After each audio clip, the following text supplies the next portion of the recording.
Hello po! Meron po pala ako ditong pampagana kumain. Ayan po, hindi ko alam kung anong tawag dyan. Malulutong po yung mga yan at ang gumawa po niyan ang aking kasama. Ibinilad niya po muna lahat, yung bawang, yung sibuyas, yung sili, yung dilis, ayan. Nung nabilad na po at saka niya po ipinerito. After po nun, tinimplahan niya po, lagyan ng asin, ng konting may betchin siguro yan. Tapos, yung sili, yung ibang sili, dinurog niya, binlender niya, tapos hinalo din yan.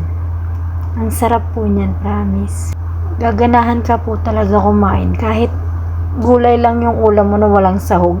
Tapos, itoppings mo yan. Ang sarap. Sa kanila ko lang yan natikman eh. Ayan po, tingnan nyo po kung gaano kalutong. O, di ba ang lutong? Tapos yung sili, ang lutong din po. Ang sarap kainin. Pero hindi po ako masyado kumakain ng maanghang. Konting anghang lang. Hindi ko po kaya yung anghang na gaya ng kain nila. Ayan naman po yung sili, tingnan nyo po. O, di ba? Ang lutong din niya. Ang sarap po kaya talaga, promise. Try nyo po, magluto ng ganyan.